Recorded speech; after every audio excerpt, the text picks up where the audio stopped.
and welcome to Talking Point. This week we are talking about online citizenry, what's good, bad and even ugly. Cyberspace was abuzz recently with heated debates on political issues like sexuality programs in schools, a petition for MP Lee Bee-Wah to step down as the head of the Singapore Table Tennis Association, and an online attack against Siu Kam Hong's candidacy for nominated MP.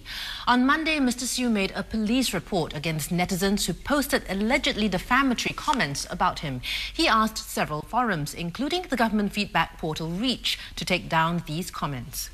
Does all this activity show that the online community is playing a more active role in politics?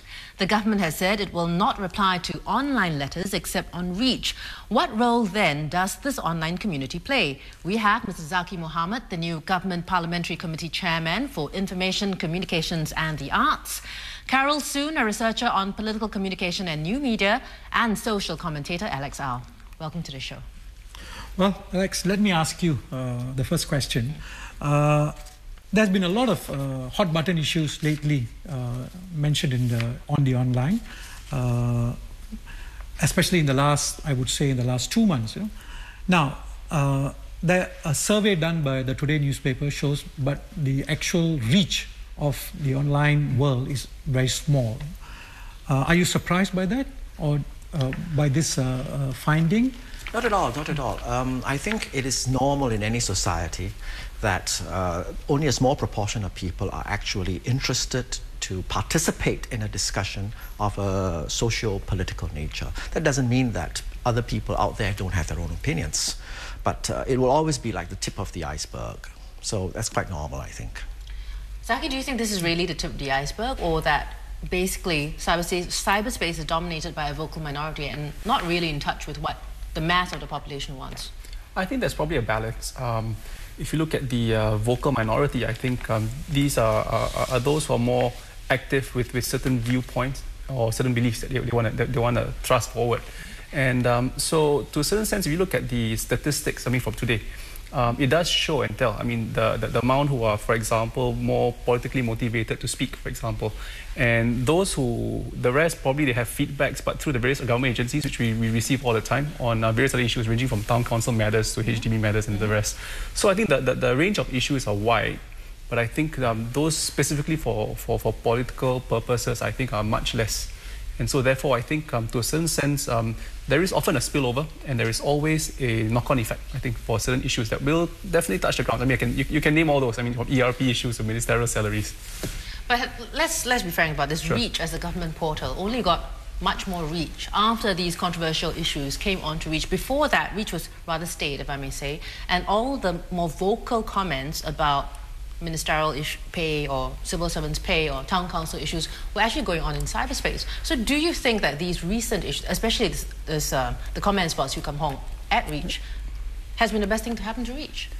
I think there is a window of opportunity that you see right now. I think I do agree with you. I think in the past, it was probably not the most ideal platform to get these discussions going.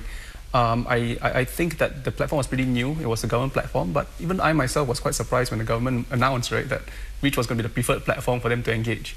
But to a certain sense, you find that a lot of the good stuff was going on outside, from ministerial salaries to pay hikes to ERPs and the works, right? So if you look at what has happened recently, I think to a certain sense, people have started to realize that if you want to engage the government, you come here and you get noticed.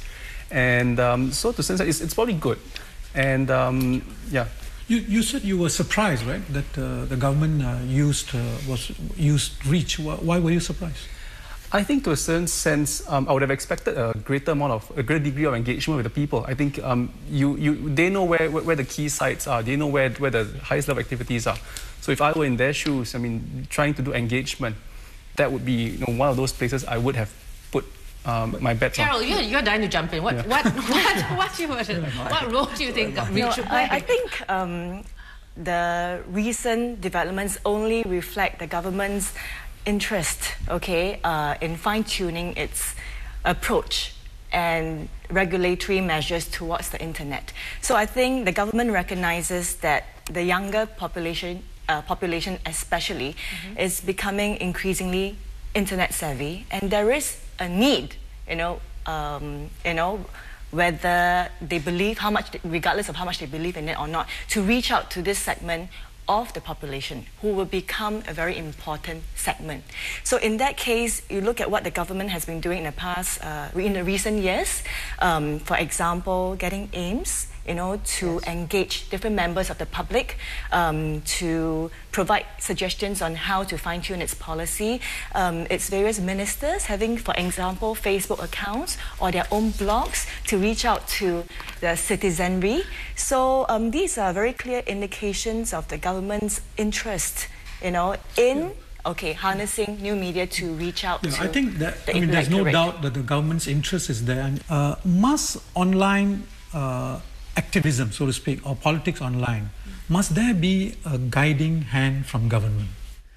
I think this explosion of interest in reach that you have just touched upon in the last 2 months has some very unusual factors. Precisely because the government has said that it would interact with the public via reach, and by that implying that it would not pay much attention to other online platforms. I think what has happened in this case, with the case of Aware and Mr. Siu Kam Hong, has been a tiny group of people who've been out to lobby the government for a certain decision or certain kinds of action. And they have then moved en masse, whatever the size may be, onto reach just for this particular issue. So I'm not sure that this particular spike is representative of growth of reach. Yeah. Alex, I think you made a very good point, and would it be fair to say that this group that has come on to reach is a new group? Is a group that has not gone into net in a big way? I think so. The reason I say so is like this. If you look at people who maintain blogs, and these are the people who have to write, who feel they have to write something at least once every few days and so forth. These are the people who have a range of interests because they write on different things and different weeks and so forth. If you look at the blogs, they have generally taken a certain position with regard to the Aware saga and to Mr. Siu Kam Hong's renomination. But there is another group who are basically posting comments. And these are the same people going into reach.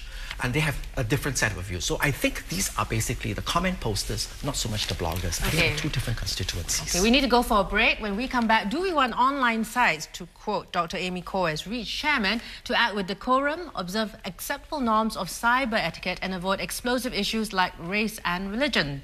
Stay with us.